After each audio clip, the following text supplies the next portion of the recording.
So hello everybody. In this session I'm going to be talking about strategies to beat self-criticism. So if you are watching live, just let me know you can see me and hear me. If you're watching the replay, just pop hashtag replay in the chat. So I love your interactions, so feel free to ask questions and answer questions that I ask if you can. It's good to get the feedback. Maybe I didn't get enough attention as a child. So also, if you do that, then other people will see this video. So do let me know. As I say, you can see me and hear me. So my name's Simon Pimenta. I had CFS for about 8-9 years, and I went from not being able to walk for 1 minute at times to being able to work full-time, play sport, live an active life. And I create lots of resources, videos and downloads. So do check out my YouTube channel, do subscribe and check out the playlists. And below some of the videos are links to free resources, so do check them out. So I'm very interested in helping people explore holistic approaches to healing ME/CFS, long COVID, fibromyalgia and related conditions. And so I share and explore mind-body approaches, and practical approaches to help you move towards your health goals. So before we dive into this topic, I invite you just to close your eyes for a moment. Obviously only close your eyes if it's safe to do so. And I invite you to take a breath in, breathe in through your nose, breathe into your belly and breathe out of your nose. As you breathe out, just let your out breath be a little bit longer than your in breath. When you breathe in and out, in that way, it helps activate the parasympathetic nervous system healing response. So as you breathe in and out, just allowing your mind, your body, your physiology to relax, soften and let go.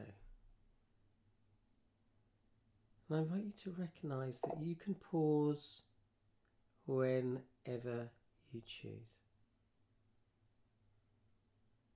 You can reconnect to yourself, and this simple practice can just, as I say, help you activate parasympathetic healing state. So when you're ready, you can bring yourself back and open your eyes. So Bentley twins say, I can hear you. Thanks for letting me know. So today's topic, we're going to talk about strategies to beat self-criticism. I'd like you to consider that being self-critical generates stress, and stress hinders healing. Okay, it literally slows down the process of energy production. It hinders our ability to achieve deep, refreshing sleep.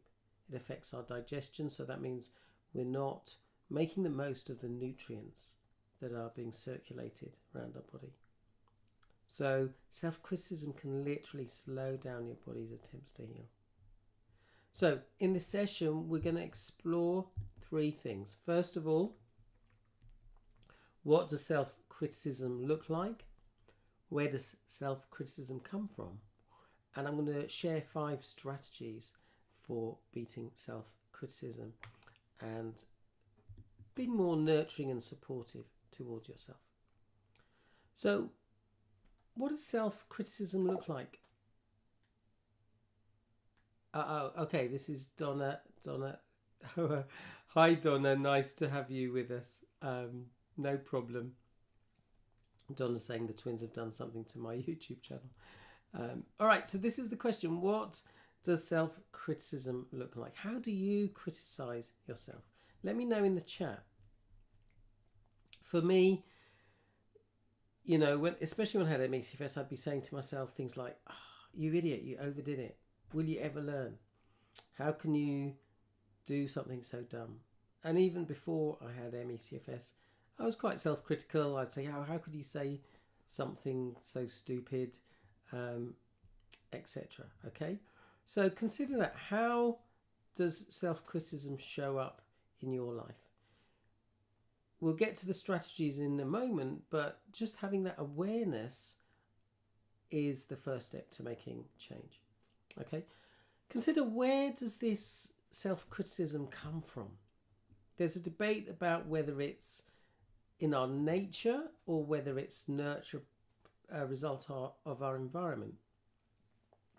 I know someone who's a midwife who, I remember her saying that she had 2 children. When the first was born, he was born anxious. It was as if he kind of felt, it's a bit scary here, can I go back inside please?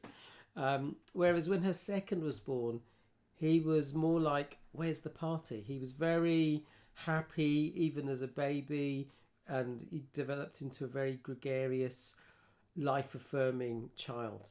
So the first child would be quite hard on themselves. The second one would kind of go with the flow. They would kind of water off a duck's back. They didn't focus too much on their slip-ups, etc.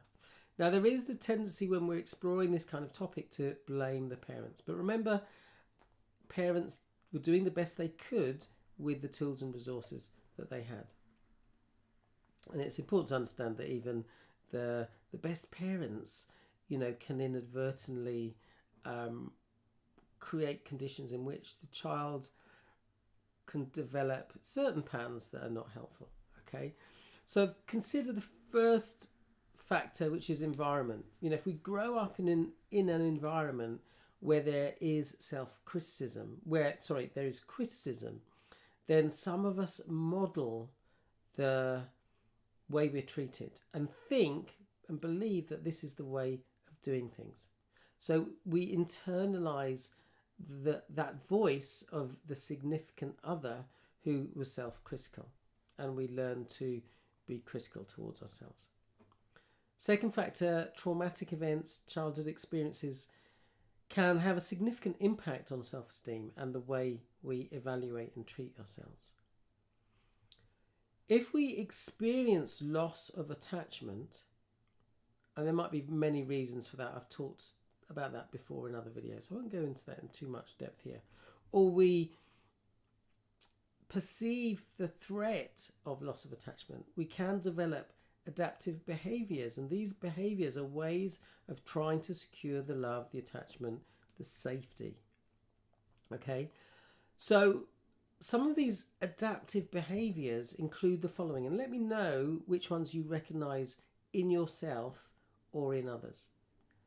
So for example, some people develop overachiever patterns because they think that's a way of securing love and attachment and feelings of safety. Some people go above and beyond what's required. This can develop into a kind of perfectionism, people who set very high, unrealistic standards for themselves and engage in self-criticism when they fail to meet those standards. I remember hearing the story of someone I knew who was a musician, and they wanted to get into the Guildhall, which is a very esteemed establishment. When she didn't get in, she gave up playing, I think it was the violin. And I was kind of shocked by that, because I presumed that she played the violin because she loved playing the violin. Okay, so it felt like she was being really hard on herself and depriving herself of something that would have brought her joy. And okay, she didn't get into the school. It's highly competitive and not everyone is going to get in. Okay,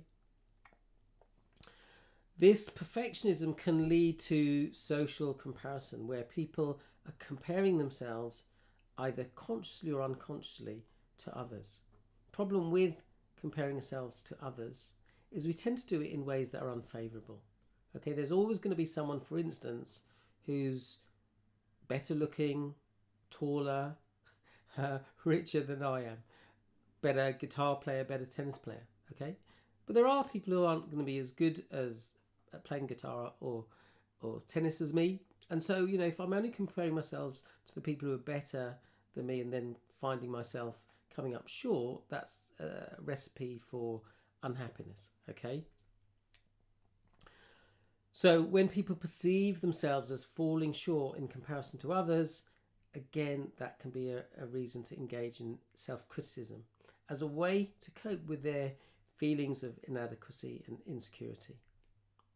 And this can result in fear, those patterns that I've mentioned, overachiever, perfectionism, comparing to others, can result in fear of failure or rejection, okay? And the fear of disapproval of others can drive self-criticism as individuals strive to avoid negative outcomes or seek validation from others. People can develop people pleaser traits, okay? And if we fail in any of those things, if we are trying to please someone and they're still not happy, then that can be a reason that we start criticizing ourselves. Another factor is cognitive distortions. So cognitive distortions are irrational and biased ways of looking at things that can contribute to negative self-evaluation and self-criticism. So, for example, common cognitive distortions include black and white thinking, seeing things in a very all or nothing kind of way. So, for instance, if I get things right, I am good. If I get things wrong or make a mistake, I am bad. Another one is overgeneralization, drawing broad conclusions on limited evidence. So, for example, if I make a mistake, then that means I'm stupid, rather than I'm just human. That's part of being human, okay? Another cognitive distortion is personalization, when we tend to blame ourselves for external events. For instance, that person rejected me, therefore I'm unlovable, I'm stupid, etc. Okay? So, solutions. First solution is the thing I've already mentioned, is to have awareness, to recognize that there is a part of you that is doing this behavior, this self-criticism. Consider that part of you is operating from fear. It thinks that being self-critical is a good way to help you. Often when I coach people, some people think that by being hard on themselves and self-critical, that it's going to help them. But it hasn't helped them so far because they're still unhappy and stressed. So consider that there must be another way, a better way of doing things. Consider there's a part of you that is wise, and that part of you embraces all of you. Okay, that part of you has many good qualities, and that part of you wouldn't criticize yourself. That part of you would be patient, accepting, compassionate, having a sense of trust that you can develop the skills that you need. Okay? So it's useful to start thinking of ourselves as having these different parts. The part of us that does that unhelpful behavior, and the part of us that has the capacity for wisdom, patience, etc. Okay? So that rather than being engulfed by this part of us, we're able to recognize when we're doing that behavior and able to raise our consciousness to this part of us that is more loving, compassionate, etc. Okay, rather than being engulfed by that behavior. So, second thing is to recognize that you have a choice. If you catch yourself being self-critical, you can keep doing that and reinforce that pattern. Remember, whatever we practice, we get good at, or we can challenge it. So how do we challenge it? Well, we can recognize that when we're in our head being self-critical, and we can step out of that kind of headspace and just feel into the emotions that are going on. So I have made a video where I talk about emotions, including can feeling emotions support recovery. So if you check out the live videos on my channel and also other videos, you'll see that I've created a few videos recently on the topic of dealing with emotions. Okay, so by feeling the emotion, okay, I recognize I'm feeling sad, frustrated, upset, but we don't have to go into our head and criticize ourselves. Okay, we can challenge the negative thoughts. So becoming aware of when we're doing that, and now recognizing if I'm saying things to myself like I'm stupid, what's the evidence for that? What is the evidence that challenges that belief? Consider the statement I am stupid is an identity statement. Okay, it's implying that we're stupid all the time, and we can't be stupid all the time. Recognize there are times when you've been brilliant, amazing, you've responded to challenging situations in resourceful ways. Okay, so if I said I am a man, that's something about my identity. If I say, oh, sometimes I do daft things, that's now talking about behaviors. Okay, behaviors are different to identity. Okay, and again, recognize that if we do something that's a bit daft, I sent an email recently and I said something that was meant to be a joke, not sure the other person took it as a joke.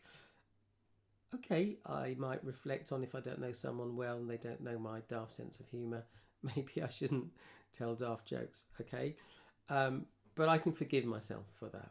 All right, I can recognise that I'm human, I'm not perfect. Okay, we need to challenge the perfectionism, and perfectionism can show up in subtle ways. I didn't think I was a perfectionist until I realised some years ago I wasn't posting videos on YouTube because I was worried that people would attack me or whatever, or be critical. I got over that, all right, and I realised that that was a type of perfectionism.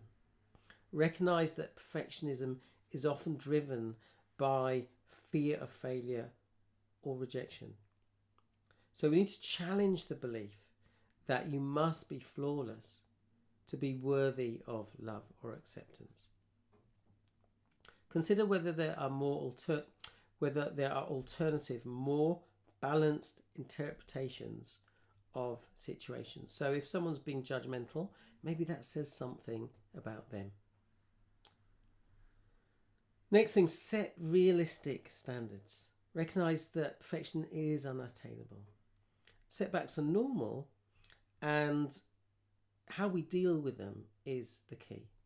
So it's more important to set realistic goals and expectations of yourself, and celebrate progress rather than focusing solely on outcomes. So the next thing, so we've talked about 1, being aware, 2, recognizing you've got a choice and start to exercise that choice. Number 3, practice self-compassion. So treat yourself with the same kindness and understanding as you would a friend facing similar circumstances or challenges. Acknowledge your humanity. Recognize that no one on the planet is perfect. Some people think they are, and they've got the biggest problems. Okay, so accept your humanity and imperfections without harsh judgment. Okay. 4th point is to develop a growth mindset. People with a growth mindset embrace challenges as opportunities. If things don't go the way they wanted it to go, then rather than viewing it as a threat to their self-worth, they cultivate the mindset which values effort, resilience and perseverance. And if something doesn't go according to plan, then they have the mindset which is, well, I haven't managed to achieve that yet. Okay, so they see it as a growth opportunity. I have created a document which is about helping you cultivate a resilient mindset. I will put the link below this video. If you'd like it, just comment PDF below this video and I'll share it with you. 5th strategy is to establish healthy boundaries. So establish healthy boundaries with yourself and with others to protect your self-esteem and self-worth. Learn to say no to unrealistic demands and expectations that contribute to self-criticism, either from yourself or from others. So, I'd love to know what your takeaway is from this session. What is one thing that you can work on? Do leave a comment. As I say, if you're watching on YouTube, do hit the like button, do subscribe, hit the notification button for more videos to be notified when I release a new video. If you'd like more support, inspiration and tips, then do join my Facebook group. Again, I'll put the link below this video. If you want help now, then book a free half-hour chat. I offer weekly resilience group coaching. This is by donation. And I also offer one-to-one coaching and a 12-week course called Building Resilience. So if you'd like a free chat, we can explore your sticking points, where you are right now, and identify 3 action steps to help you move forward. And if you'd like to just have that, that's fine. If you want to explore how we can work together, we can have a conversation about that. So if you've got any questions, get in touch. Thanks for watching. Keep going. You've got this. Wishing you great health. Bye for now.